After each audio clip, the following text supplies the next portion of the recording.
Hey guys, welcome back to the channel. So today we're going to be reviewing Josh's AE86. You guys have probably seen it on the channel before in the autocross videos and stuff, but today we're going to do a quick walk around and a little test drive. So I'll hand the mic to Josh and he'll just give you a quick rundown of when he got the car and just a little bit about it.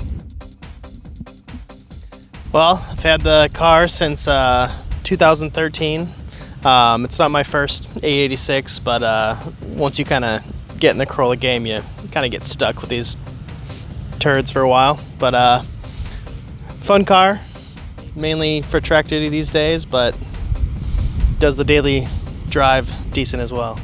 All right, so we'll just hop right into it and we'll take a look at the motor. All right, so this is my 7AG.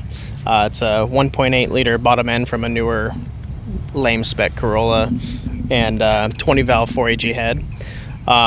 Has some internal work done. The cylinder head is mostly stock other than the large Kelford cams, but the bottom end has forged pistons and rods. It's 13 3-to-1 compression, and sounds pretty nice. Are you using a pump gas?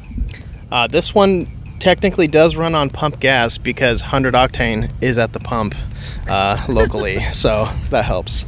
But it's only $12 a gallon, so not too bad. But keeps her smelling good. Stock 20 valve ITBs with Tech Arts velocity stacks. Friend of mine, Mikey, his company MFab, helped me custom make this header and titanium exhaust as well. Mad tight Tech Arts radiator cap and custom heat wrapped fan relay. Oh, I got my own pointer stick here. What's going on with the dipstick here with all these zip ties? So I don't really have adequate breathing for an engine of this caliber, and sometimes at high RPM the oil pressure gets kind of high and it will blow the dipstick tube out, and thus oil will escape through this very nice hood vent directly over the windshield, which isn't always good for visibility on the track. All right, so we're we're out here. We're going to talk about the wheel and tire setup as well as suspension, a quick overview. So again, hand the mic to Josh and I'll give you a quick rundown. So these are Buddy Club P1, the more superior K1. They're 15x8 plus 12 offset. I have 205 50 15 Nankang CRS, which I've actually really like. They suit the car pretty well.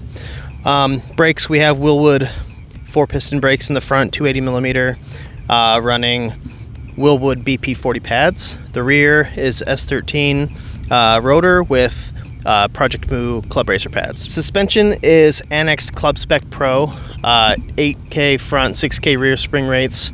Dampening feels pretty nice. Good for the Touge. So the most valuable portion of this 1987 Corolla GTS is the fact that the pockets, they're quite mint. Understandable.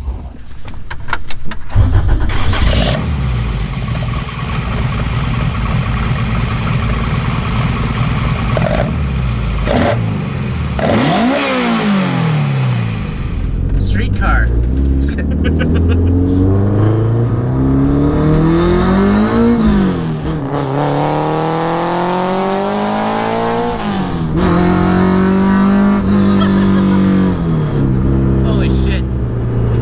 Makes this much power without like a lift cam. Yeah. And it's just like a no crossover. Yeah, no crossover, just straight up power.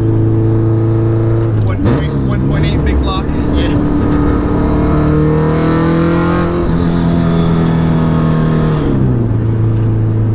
I think one of the biggest things I noticed with this motor is the response is nutty. Oh yeah. It's just like the immediacy. Like any little bit of pedal movement is like you can feel it, which is kind of rare in a low displacement 4-cylinder. Like compared to the 2ZZ or like other cars I've driven that are like 4-cylinder under 2 liter, you don't get that response usually. ITB's OP. What's the red line on this? Red line, it has a soft limit that comes in around 86, and then hard is at 91.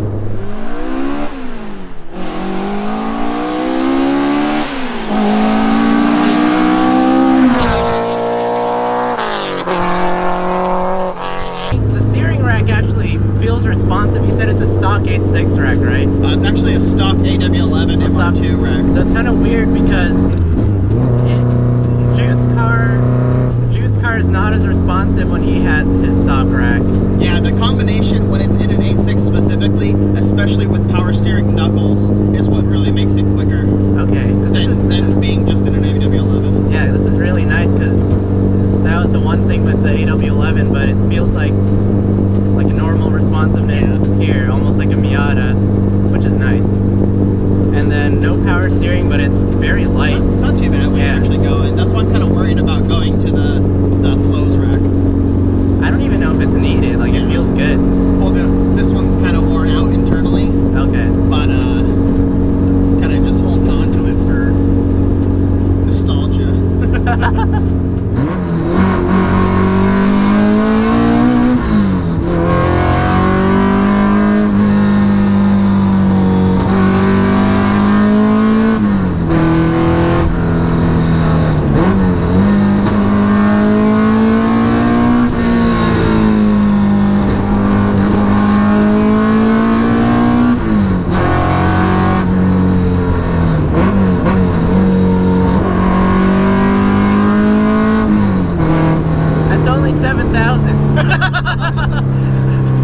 We're just slowly rolling through the gears, but it's just such an experience.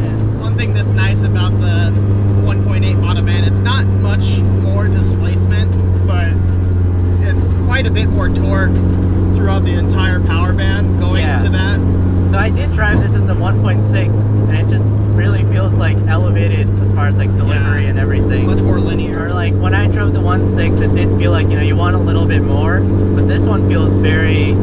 Like if you shift early, you don't feel like you're falling out of power band. This one feels like you can just mob around like Mitch, like we're not ripping it all the way out. Yeah. And I don't feel like I want more. Like, I found myself at the track, I stay up a gear more often in some of the tighter corners where I used to go down to second just to get that push out of the corner. Now I can stay in third and still have that same acceleration and save time on shifting.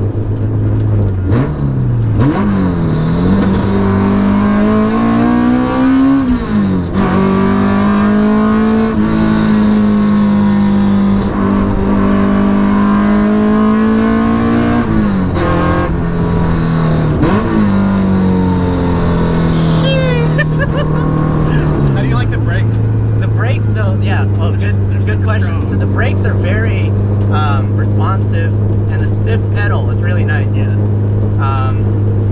I don't feel like the brakes are lacking to the rest of the car. So overall, the car, like most of the cars I choose to be on this channel, it's like very balanced. Yeah. But as you guys know, a lot of these guys that I've met are all from like autocross and track, so the cars are very well built. If anything, usually the motor is lacking, but this car is very well put together and balanced. Nice damping check. Yeah. But it's crazy, these are stiffer springs and it feels better than it used to. Yeah, for sure. So it's really... I mean, when you start cranking them up though, you can really tell.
Perfectly in tune with the tire size. Yeah. Because I can feel it'll slip if you really like shove it, but it's really predictable. Alright, well, thank you, Josh.